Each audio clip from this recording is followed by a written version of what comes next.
शास्त्रों और श्री विद्या परंपरा में कहा जाता है कि यदि आप मां ललिता त्रिपुर सुंदरी के अनन्य भक्त हैं तो समझ लीजिए कि या तो ये आपका मृत्युलोक में अंतिम जन्म है या फिर आप स्वयं शिव का अंश हैं, क्योंकि उनकी शरण में वही आता है जिसे अब संसार के चक्रों से मुक्त होना हो।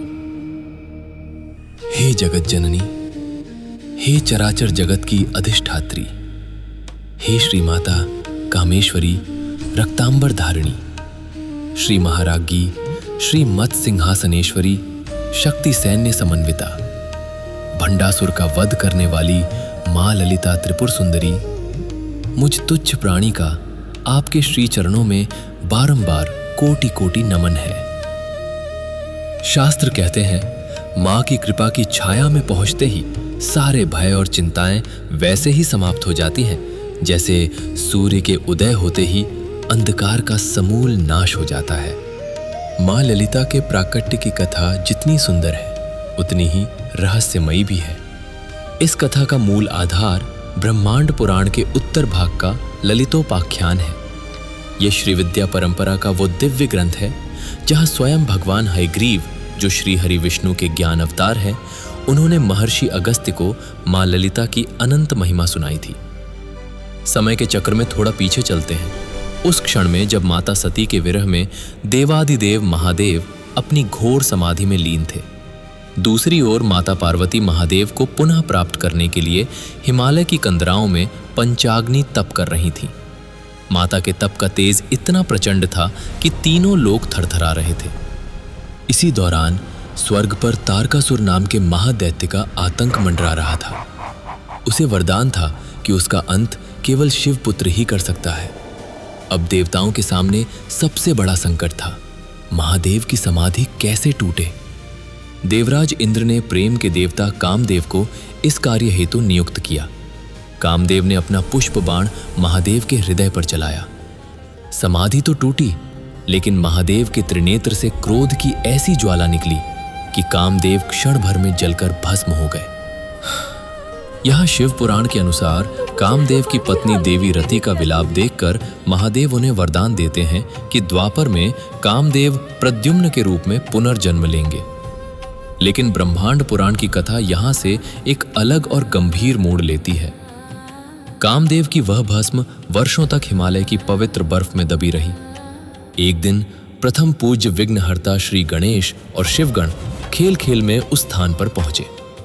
उन्होंने कौतूहलवश उस भस्म को इकट्ठा किया और उससे एक अत्यंत सुंदर बालक की मूर्ति बना दी। उस मूर्ति में कामदेव की संकल्प शक्ति और महादेव के तीसरे नेत्र की क्रोधाग्नि का अद्भुत मिश्रण था। जैसे ही वो मूर्ति पूर्ण हुई, महादेव की दिव्य दृष्टि उस पर पड़ी।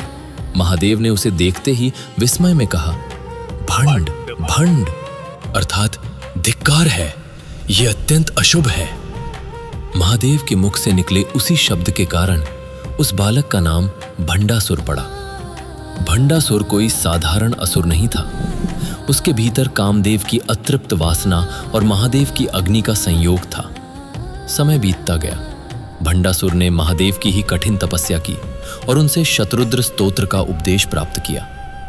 वरदानों के मद में चूर होकर उसने तीनों लोकों पर अपना अधिकार कर लिया। उसने शून्यक नामक एक भव्य नगर बसाया और देवताओं को पराजित कर उन्हें बंदी बना लिया।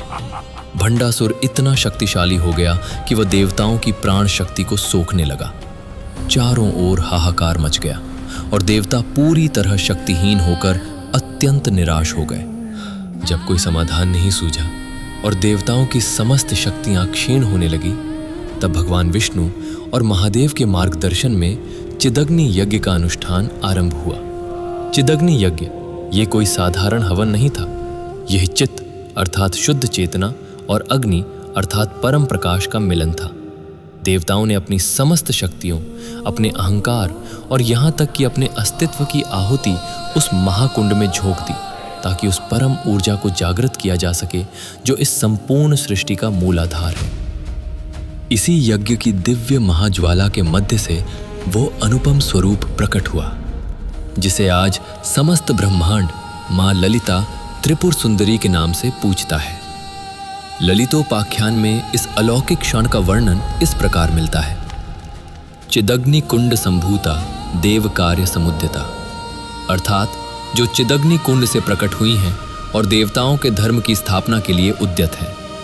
तात्पर्य ये है कि उस शुद्ध चेतना की अग्नि के कुंड से एक प्रचंड और परम प्रकाश उत्पन्न हुआ और उसी प्रकाश पुंज के केंद्र से साक्षात मां ललिता का प्राकट्य हुआ। वे किसी मानवीय गर्भ से नहीं बल्कि ब्रह्मांड की सबसे शुद्ध ऊर्जा और संकल्प से अवतरित हुई थीं।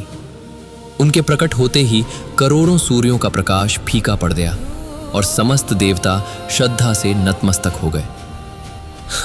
भंडासुर अपने अहंकार के चरम पर था। उसे भ्रम था कि वो राख से निर्मित है, इसलिए उसके शरीर में वो मानवीय दुर्बलताएं नहीं हैं जो रक्त और मांस के साधारण शरीर में होती हैं। उसे लगा कि वो अजेय और अमर है, लेकिन वो एक शाश्वत सत्य भूल गया।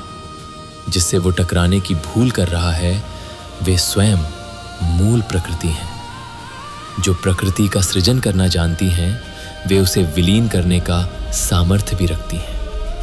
यदि भंडासुर शून्य से जन्मा था तो मां ललिता उस शून्य की स्वामिनी है। ललितोपाख्यान के अनुसार मां ललिता किसी साधारण वाहन पर नहीं बल्कि चक्रराज रथ पर विराजमान होकर युद्ध भूमि में उतरी। ये कोई सामान्य रथ नहीं था। इसमें 10 करोड़ शक्तियां मां की सेना रूप में समाहित थीं। ब्रह्मांड ने पहली बार मां का वह स्वरूप देखा जहां अत्यंत सौम्यता और भीषण रौद्र रूप एक साथ विद्यमान थे। एक ओर भंडासुर की काली आसुरी सेना थी और दूसरी ओर मां ललिता का अनंत दिव्य तेज। यह केवल 2 सेनाओं का टकराव नहीं बल्कि अहंकार और शुद्ध चेतना के बीच का महासंग्राम था। दोस्तों, युद्ध की गहराई में उतरने से पहले हमें उस श्री चक्र को समझना होगा जिस पर मां विराजमान है। श्री चक्र केवल एक ज्यामितीय आकृति नहीं बल्कि इस संपूर्ण ब्रह्मांड का दिव्य ब्लूप्रिंट है। इसमें 9 आवरण होते हैं और इसके केंद्र में जो बिंदु है उसे चिंतामणि गृह कहा जाता है। यही मां ललिता त्रिपुर सुंदरी का परम निवास स्थान है। त्रिकोण जो शिव और शक्ति के शाश्वत मिलन को दर्शाता है। रथ के पहिए जो श्री चक्र के विभिन्न आवरणों और ब्रह्मांड की गतिशीलता के प्रतीक है। महामेरु ब्रह्मांड का सर्वोच्च शिखर। भक्त हृदय श्री चक्र का वास्तविक और अंतिम स्थान साधक का हृदय है। जिस आसन पर मां ललिता विराजती हैं उसके फलक के रूप में स्वयं शांत, निष्क्रिय और परम चेतन रूप में भगवान सदाशिव लेटे रहते हैं।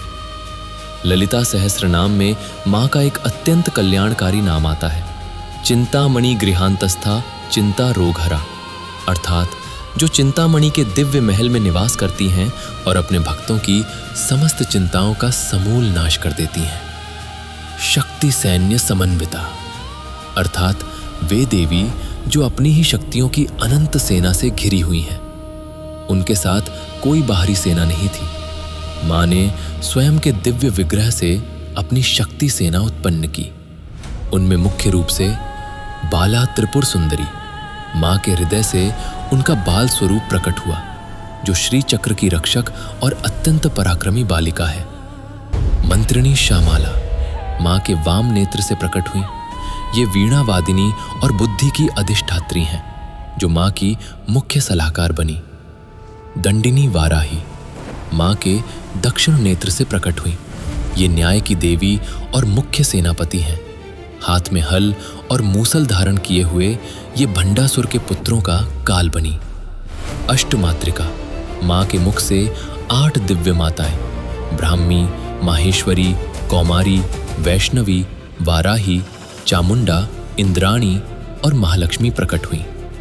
दशावतार शक्तियां मां के हाथों के 10 नाखूनों से भगवान विष्णु के 10 अवतारों की शक्तियां प्रकट हुईं, जिनमें मत्स्य, कूर्म, वराह, नरसिंह, वामन, परशुराम, राम, कृष्ण, बुद्ध और कल की शक्तियां सम्मिलित थीं। ललितोपाख्यान के 11वें अध्याय में स्पष्ट वर्णन है। एवं शक्तिगणाः सर्वे ललितायाः स्वशरीरात् समुद्भूता, अर्थात इस प्रकार सभी शक्तियां मां ललिता के अपने ही श्री अंगों से उत्पन्न हुई। मां के एक संकल्प मात्र से पूरा ब्रह्मांड उनकी सेना बन गया। ललितोपाख्यान के अनुसार यह धर्म युद्ध 4 दिनों तक चला। प्रथम दिन मां की सेना ने भंडासुर के करोड़ों सैनिकों और भयानक सेनापतियों को धूल चटा दी। द्वितीय दिन मां की नन्ही शक्ति मां बाला त्रिपुर सुंदरी ने भंडासुर के क्रूर सेनापति विशुंग का वध किया। तृतीय दिन वाराही ने भंडासुर के दूसरे भाई विशंग को भस्म कर दिया। चतुर्थे दिवसे युद्धम प्रातः कालाद द्विप्रहरम, अर्थात चौथे दिन सुबह से दोपहर तक वो महायुद्ध हुआ जिसकी कल्पना भी असंभव थी। अंत में मां ललिता ने महाकामेश्वर अस्त्र का संधान किया। ये अस्त्र साक्षात परशिव की संहारक शक्ति का स्वरूप था। जैसे ही ये अस्त्र छूटा, भंडासुर का शून्यक नगर जल उठा और वो राख से जन्मा दैत्य वापस राख में ही विलीन हो गया। जैसे ही भंडासुर का अंत हुआ, उसका बनाया सारा मायाजाल छिन्न भिन्न हो गया। देवताओं को उनका स्वर्ग पुनः प्राप्त हुआ और मां की कृपा से पूरी सृष्टि में श्री अर्थात सुख, शांति और समृद्धि की पुनर्स्थापना हुई। दोस्तों, इस कथा के अतिरिक्त मां ललिता त्रिपुर सुंदरी की महिमा के अनंत विस्तार है। उनकी दिव्यता और करुणा की व्याख्या हम शब्दों में करें, इतना सामर्थ्य हमारे शब्दों में नहीं। इस अनंत ब्रह्मांड में अनगिनत खूबसूरत चेहरे हैं, लेकिन वो सौंदर्य जिसमें सृष्टि को रचने और संहार करने का प्रचंड सामर्थ्य समाया हो, वो केवल मां के इन 3 विशेष स्वरूपों में झलकता है। श्री विद्या की साधना में मां को इन 3 अवस्थाओं में पूजा जाता है। प्रथम रूप बाला त्रिपुर सुंदरी। ये मां का सबसे कोमल और निष्पाप स्वरूप है। मां बाला समस्त विद्याओं की अधिष्ठात्री हैं। उनकी सुंदरता में एक मासूमियत है। वे श्री चक्र के प्रथम घेरे की रक्षक हैं और साधक के भीतर भक्ति का बीज बोती हैं। द्वितीय रूप षोडशी। ये स्वरूप पूर्णता का प्रतीक है। षोडशी का अर्थ है वह जो सदैव 16 वर्ष की चिर यौवन संपन्न सुंदरी है। इस रूप में मां न केवल सौंदर्य की पराकाष्ठा है, बल्कि वे उस शक्ति का प्रतिनिधित्व करती हैं जो पूर्णतः जागृत और चैतन्य है। उनमें चंद्रमा की शीतलता और सूर्य का तेज एक साथ समाहित है। वे 16 कलाओं से पूर्ण हैं जो मनुष्य को पूर्णता की ओर ले जाती हैं।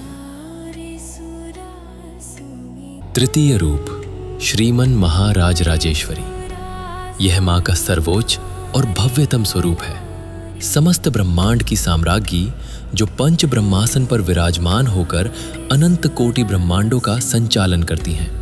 यह वह रूप है जहां सौंदर्य महिमा बन जाता है और करुणा न्याय बन जाती है। वे महामाया है जो इस जगत के खेल को रचती भी हैं और अंत में साधक को मोक्ष देकर अपने भीतर विलीन भी कर लेती हैं। मां ललिता त्रिपुर सुंदरी 10 महाविद्याओं में तीसरी महाविद्या है तथा श्री विद्या साधना की प्रधान देवी हैं। ये संपूर्ण सृष्टि की रचना, पालन और संहार की अधिष्ठात्री हैं। ललिता का अर्थ ही है वह जो ललित यानी अत्यंत सुंदर और कोमल लीला रचती हैं। ब्रह्मांड पुराण के ललितोपाख्यान का हिस्सा रहे ललिता सहस्र नाम में उनके प्रथम नाम इस प्रकार वर्णित है। ओम श्री माता श्री महाराज्ञी श्रीमत् सिंहासनेश्वरी। तात्पर्य, वे श्री माता है। वे पूरे ब्रह्मांड की परम जन्मदात्री हैं जिनका हृदय करुणा से भरा है। वे श्री महाराज्ञी हैं, पूरे विश्व की महारानी और साम्राज्ञी जो सृष्टि का संचालन करती हैं। वे श्रीमत् सिंहासनेश्वरी हैं। यहाँ जिस सिंहासन की बात हो रही है वह साधारण नहीं है। माँ श्री चक्र के पंच ब्रह्मासन पर विराजमान है। यह सिंहासन श्री चक्र के मध्य बिंदु में स्थित है, जहाँ सदा शिव आदि पंच ब्रह्म तत्व समाहित है, जहाँ माँ साम्राज्ञी के रूप में विराजमान रहती हैं, यानी समस्त ब्रह्मांड माँ का आसन है। श्री विद्या परंपरा में वे श्री चक्र की अधिष्ठात्री देवी हैं। श्री चक्र उनका ही विग्रह स्वरूप माना जाता है। स्वभाव से अत्यंत कोमल और करुणामयी माँ त्रिपुर सुंदरी इतनी सामर्थ्यवान हैं कि वे पलक झपकते ही मात्र एक संकल्प से करोड़ों ब्रह्मांडों की रचना कर देती हैं। आदि शंकराचार्य जी ने सौंदर्य लहरी में माँ के दिव्य स्वरूप का वर्णन करते हुए कहा है कि उनके चरणों की आभा मात्र से अज्ञान का अंधकार मिट जाता है और साधक को आत्मज्ञान प्राप्त होता है। माँ का वर्ण उदीयमान सूर्य या प्रवाल मणि की तरह सिंदूरी लाल है। मस्तक पर अर्धचंद्र युक्त मुकुट सुशोभित है और उनके त्रिनेत्र सूर्य, चंद्रमा और अग्नि के प्रतीक हैं, जो भूत, भविष्य और वर्तमान को प्रकाशित करते हैं। उनकी 4 भुजाओं में वाम ऊपरी भुजा में पाश, जो भक्तों को प्रेम से बांधता है और मोह आकर्षण की शक्ति का प्रतीक है। वाम निचली भुजा में अंकुश, जो इंद्रियों पर नियंत्रण रखना सिखाता है। दक्षिण ऊपरी भुजा में इक्षु धनुष अर्थात गन्ने का संकल्प सिद्धि का प्रतीक है।